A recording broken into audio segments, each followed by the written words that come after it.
ఓం నమ శివాయ. ఈరోజు 77వ రోజు పారాయణలో దక్షుడు తపస్సు చేయటం గురించి, శివదేవి అతనికి వరం ఎసుగట గురించి పారాయణ చేసుకోబోతున్నాం. నారదుడికి బ్రహ్మదేవుడికి మధ్య సంభాషణ ఇది. నారదుడు బ్రహ్మదేవుని అడుగుతున్నాడు, పితృదేవ, దృఢమైన నిష్ఠతో ఉత్తమ వ్రతమును ఆచరించే దక్షుడు తపమాచరించి దేవిని ఏ వరము కోరుకున్నాడు? దేవి ఏ విధంగా తనకి ఈ దక్షునికి పుత్రిక అయ్యింది తెలుపమని చెప్పి అడిగాడు. బ్రహ్మ ఇప్పుడు చెప్తున్నాడు, నారదా, నీవు ధన్యుడవు. మునులందరితో కూడి ఈ ప్రసంగాన్ని భక్తితో వినండి. నా ఆజ్ఞని శిరసావహించి మిగుల ధీమంతుడకు మహాప్రజాపతి దక్షుడు క్షీరసాగర తటమునందు ఆసీనుడయ్యను. జగదమ్మను పుత్రికగా పొందాలనే ప్రబలమైన కోరికతో, ఆ అమ్మను ప్రత్యక్షంగా దర్శించాలనే ఆకాంక్షతో ఆ దేవిని తన హృదయ మందిరములో విరాజమానురాలను చేసి తపస్సు చేసుకున్నాడు. దక్షుడు మనస్సును సంయమనం చేసుకున్నాడు. దృఢమైన కఠోర వ్రతాన్ని పాలించాడు. శౌచ సంతోషాది నియమాలతో కూడి 3000 దివ్య సంవత్సరాలు తపస్సు చేశాడు. ఒక్కొక్క రోజు జలమును తాగి ఉండేవాడు, ఒకప్పుడు వాయుభక్షణం చేసేవాడు, ఇంకొకప్పుడు పూర్తి ఉపవాసము ఉండేవాడు. భోజనం అనే పేరుతో అప్పుడప్పుడు ఎండిపోయిన ఆకులు తినేవాడు. ఈ రకంగా పిమ్మట యమ నియమాదులతో దక్షుడు జగదమ్మను పూజింపసాగాడు. అప్పుడు ఆ శివదేవి ఆయనకు ప్రత్యక్ష దర్శనం ఇచ్చింది. జగన్మయి జగదాంబ ప్రత్యక్ష దర్శనాన్ని పొందిన దక్షుడు తన్ను తాను కృతకృత్యుడనయ్యానని తలంచుకున్నాడు. ఆ దేవి సింహం మీద ఆసీనురాలై కాళికాదేవిగా ఉండెను. ఆమె శరీర కాంతి శ్యామలంగా, ముఖము మిక్కిలి మనోహరముగా ఉండెను. 4 భుజములు కలిగి చేతుల యందు వరద అభయ ఖడ్గములను నీలకమలములను ధరించి ఉండెను. ఆమె ఆకారము మిగుల మనోహరముగా ఉండెను. నేత్రములు కొద్దిపాటి ఎర్రదనము కలిగి ఉండెను.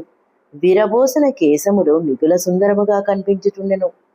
ఉత్తమ ప్రభలతో ప్రకాశించుచున్న ఆ జగదంబకు దక్షుడు సముచితంగా ప్రణమిల్లి ఈ రకమైనగా స్తుతించసాగాడు. జగదంబ మహామాయ, జగదీశ్వరి, మాహేశ్వరి, మీరు నా మీద కృపచూపి తమ స్వరూపాన్ని చూపించారు. ఓ భగవతి, ఓ ఆజ్యురాల, నా ఎడల ప్రసన్నురాలివి కమ్ము. ఓ శివరూపిణి, ప్రసన్నురాలవగము. భక్తవరదాయిని, ప్రసన్నురాలవగము.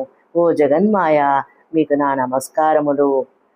ప్రసీద భగవత్యాద్యే, ప్రసీద శివరూపిణి, ప్రసీద భక్తవరదే జగన్మాయే, నమోస్తుతే అని దక్షుడు అమ్మవారిని స్తుతించాడు. ఇవంతా బ్రహ్మ మళ్ళీ ఇలా చెబుతున్నాడు నారదునికి. ఈ మునీంద్ర సంయమన చిత్తుడమైన దక్షుడు ఇట్లా స్తుతించిన పిమ్మట మహేశ్వరీదేవి స్వయముగా అతని అభిప్రాయమును తెలుసుకున్నాను.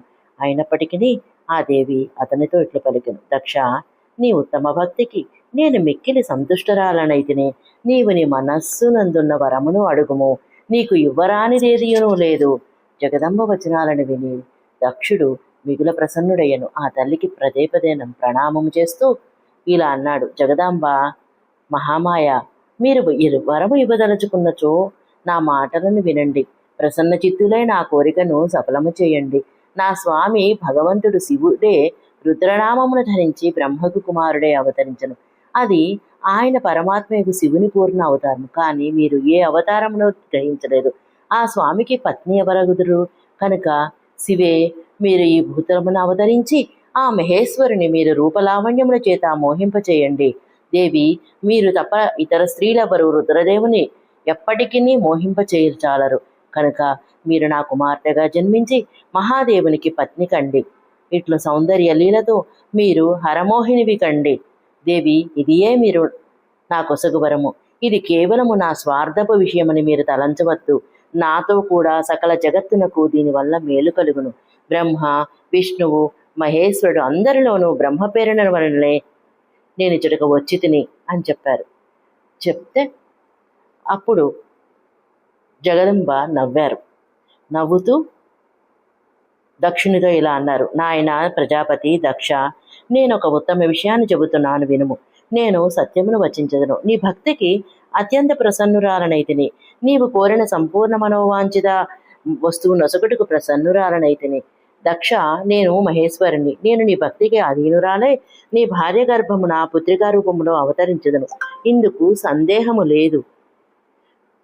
అనగా నేను మిక్కిలి దుస్సహమైన తపమునరించి మహాదేవుని వరము పొంది ఆ స్వామికి పత్నినగుటకు ప్రయత్నించదను. ఇది తప్ప ఇంకే ఉపాయము వలన కార్యము సిద్ధించదు. భగవంతుడు సదాశివుడు సర్వదా నిర్వికారుడు. బ్రహ్మ విష్ణువులు నిత్యపరిపూర్ణులై కూడా ఆ స్వామిని సేవించెదరు.